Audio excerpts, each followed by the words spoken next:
కబ్జాలతో పెద్ద ఎత్తున భూములు పోగేశాడు నయీం. వరంగల్ హైదరాబాద్ హైవేపై ఘట్కేసర్ సమీపంలోని ఔషాపూర్ దగ్గర ఫ్లాట్స్ ను ఆక్రమించుకున్నాడు నయీం. అంతేకాక పక్కనే ఉన్న 43 ఎకరాలపైన కన్నేశాడు. నయీం ఎన్కౌంటర్ తర్వాత ఒక్కొక్కరిగా ఫ్లాట్ల యజమానులు బయటకొస్తున్నారు. దీనికి సంబంధించి మరింత సమాచారం మా ప్రతినిధి రాజు అందిస్తారు. తన భూదందా ఎలా చేశాడనడానికి ప్రధానంగా ఔషాపూర్ లో ఆయన చేసినటువంటి ఒక భూ సెటిల్మెంట్ వ్యవహారాన్ని మనం ప్రత్యక్షంగా పరిశీలించవచ్చు. ముందుగా తన ల్యాండ్ అనుకున్నటువంటి స్థలానికి కడీలు వేయడము, ఫెన్సింగ్ వేయడము నయీం స్టైల్. ముందుగా తన ఏరియాని మొత్తం కూడా తన ఆధీనంలోకి తీసుకోవడానికి కడీలు వేసి దానికి ఫెన్సింగ్ వేసుకుంటాడు. వీలైతే ల్యాండ్ రోడ్డుకు లోపలికి ఉంటే స్వయంగా తన ల్యాండ్ వరకు తనకంటూ ప్రత్యేకంగా ఒక రోడ్డు వేసుకొని విస్తరించుకునేటటువంటి పరిస్థితి. అతనికి ఉన్నటువంటి స్థలం పక్కనే ఉన్నటువంటి ఫ్లాట్లను కూడా తను తీసుకునేటటువంటి పరిస్థితి. ఏదైతే ఔషాపూర్ నుంచి కొండమడుగు రెండింటి మధ్యలో ఉన్నటువంటి శ్రీ వెంకటేశ్వర కాలనీ, వాస్తవానికి ఇది 84 నుంచి ఇక్కడ పెద్ద ఎత్తున రియల్ ఎస్టేట్ బిజినెస్ మొదలైందని చెప్పుకోవచ్చు. ఆ తర్వాత 86లో ఇక్కడ ఫ్లాటింగ్ మొదలుపెట్టినటువంటి పరిస్థితి. కానీ ఇప్పటి వరకు ఒక్క ఇల్లు కూడా కట్టలేకపోయారు. కారణం నయీం ఇక్కడ దాదాపు 200 ఫ్లాట్స్ ను తను కబ్జా పెట్టినటువంటి పరిస్థితి. ఇప్పుడిప్పుడే నయీం ఎప్పుడైతే పోలీసుల చేతిలో ఎన్కౌంటర్ అయ్యాడో దాంతో ఇక వాళ్ళంతా కూడా తమ ప్లాట్స్ వెతుక్కుంటూ ఇక్కడికి వస్తున్నారు. ఇప్పటికే ఎన్నోసార్లు నయీం మనుషులు వాళ్ళ ఇంటికి వెళ్ళినటువంటి పరిస్థితి. మీ ల్యాండ్ డాక్యుమెంట్స్ ఇచ్చేసేయండి, ఎంతో కొంత మీకు ఇచ్చేస్తామంటూ కూడా సెటిల్ చేసే ప్రయత్నాలు చేశారు. అయితే చాలా మంది ల్యాండ్ డాక్యుమెంట్స్ మాత్రం ఇవ్వలేదు, చూసుకుందాం అన్నట్లుగా వాళ్ళు వదిలేశారు. ఇక నయీం హతంతో వాళ్ళంతా కూడా తమ స్థలం వెతుక్కోవడానికి వస్తున్నటువంటి పరిస్థితి మనకు స్పష్టంగా కనిపిస్తుంది. ప్రస్తుతం అంటే చాలా మంది ఇక్కడ ఏదైతే ఉప్పల్ డిపోలో పనిచేసినటువంటి కొంతమంది ఆర్టీసీ కార్మికులు కూడా ఇక్కడ ల్యాండ్స్ కొనుక్కున్నారు. రేపు రిటైర్ అయ్యాక ఇక్కడ హ్యాపీగా ఉండొచ్చు అని చెప్పి. ప్రస్తుతం మనతో ఒక ఆర్టీసీ మాజీ ఉద్యోగి ఉన్నారు, ఆయన అడిగి తెలుసుకుందాం.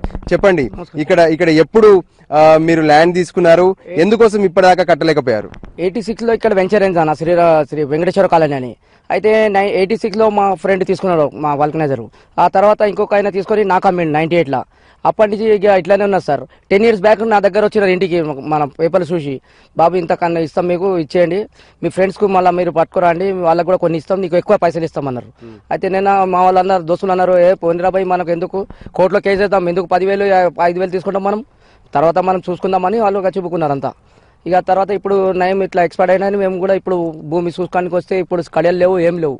తీసుకున్నట్టే నేను 20 years బ్యాక్ నేను తీసుకున్నా. చలో అప్పటిదాకా పిల్లలు చిన్నగా ఉన్నారు కదా, పెళ్లిళ్ళు చేద్దామని నేను కొనుక్కున్నప్పుడు ధైర్యం చేయలేకపోతే గుట్టకపోతప్పుడు ఖాళీ రోడ్ మీద చూపెడుతున్నాం పిల్లలకు, మా భార్యకు, ఇక మన ఫ్లాట్ ఇక్కడ ఉండే చూడు ఇక్కడ ఉన్నదని చూపెడుతుండే ఇక్కడ బస్సులో పోతప్పుడు.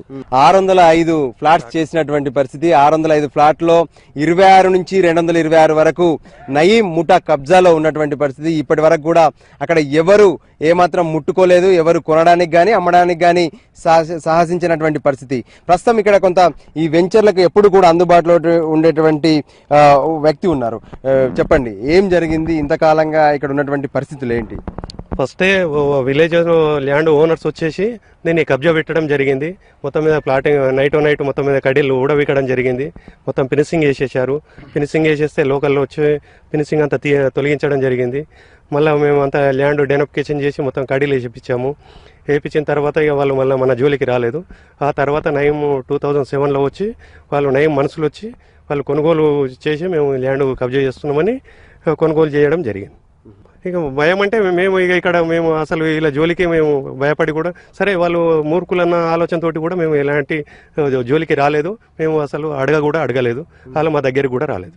అయ్యే పనేనా ఇక వీళ్ళు ఇంతకాలంగా కూడా వదులుకున్నటువంటి ఫ్లాట్స్ ఇక వాళ్ళకు వచ్చే పరిస్థితి ఉందా? 200 ఫ్లాట్స్ అన్ని కూడా పోయాయి, అందరూ పేదవాళ్లే అని చెప్తున్నారు. అంటే కొంత భవిష్యత్తులో దీనికి డెవలప్ అవుతుందేమో అనుకొని చెప్పి 86లో కొనుక్కున్నటువంటి వాళ్లకు ఇకనైనా అందుతుందా 20 ఏళ్ల తర్వాత?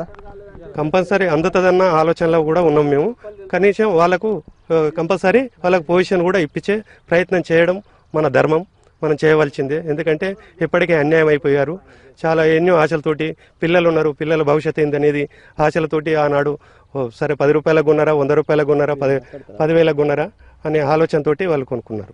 ఓకే, మనం చూడొచ్చు ప్రధానంగా ఏదైతే హైవే అటు బస్సు వెళ్తున్నటువంటి రోడ్డు అది మొత్తం కూడా హైదరాబాద్ నుంచి జనగాం వరకు ఉన్నటువంటి హైవే రోడ్డు, ఔషాపూర్ను ఆనుకొని వెళ్తున్నటువంటి రోడ్డు. అంటే ఈ రోడ్డుకు పక్కనే అంటే చాలా మెయిన్ రోడ్ బిట్ అని చెప్పుకోవచ్చు.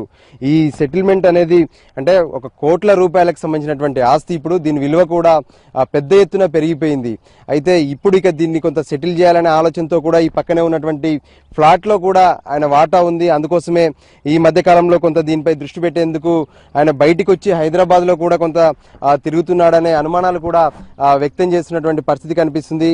అయితే తన ల్యాండ్ కు మాత్రం వేసుకున్నటువంటి కడీలు చెక్కు చెదరకుండా ఎప్పుడు కూడా కొంత వాళ్ళ అనుచరులు ఇక్కడ ఎవరైనా తిరుగుతున్నారా ఏంటి అన్నట్టు వాళ్ళంతా కూడా ఇక్కడికి వస్తూ వెళ్తుండేటువంటి పరిస్థితులు కూడా ఇక్కడ స్థానికులు గమనించారు. దాంతో ఇక్కడ ఫ్లాట్స్ కొనుక్కున్న వాళ్ళు కూడా ఇక్కడికి రావడానికి సాహసించలేదు. స్వయంగా ఏదైతే రిజిస్ట్రేషన్లలో కావచ్చు అక్కడ ఉన్నటువంటి డీటెయిల్స్ పట్టుకొని వాళ్ళ ఇండ్లకు వెళ్ళినటువంటి సందర్భాలు ఉన్నాయి. ఈ ఫ్లాట్ మీదేనా, ఖచ్చితంగా మీరు రిటర్న్ ఇచ్చేసేయండి, దీనికి ఎంతో కొంత మేము డబ్బు ఇస్తామని కూడా వాళ్ళను అటు మాట్లాడుతూ కొంత ఆదేశించినటువంటి పరిస్థితి. అయినా సరే చాలా మంది డాక్యుమెంట్స్ ఇవ్వలేదు. ఏదో ఒక రోజు మా ఫ్లాట్స్ మాకు దక్కకపోతాయని వాళ్ళంతా ఎదురు చూశారు. ఎప్పుడైతే నయీం చనిపోయాడో పోలీసుల చేతిలో అప్పటి నుంచి వాళ్ళ ఆశలకు కొంత వచ్చినాయని చెప్పుకోవచ్చు. వాళ్ళకి ఒక్కొక్కరుగా మెల్లమెల్లగా ఇక్కడ ఉన్నటువంటి ఔషాపూర్ లో ఉన్నటువంటి వెంకటేశ్వర కాలనీకి చేరుకుంటున్నారు. తమ ఫ్లాట్ ఎక్కడుందని వెతుక్కుంటున్నారు. దగ్గరలో ఉన్నటువంటి లోకల్ వాళ్ళతో కొంత మాట్లాడుతూ తమ ఫ్లాట్ ను దక్కించుకునే ప్రయత్నాలు కూడా చేస్తున్నారు.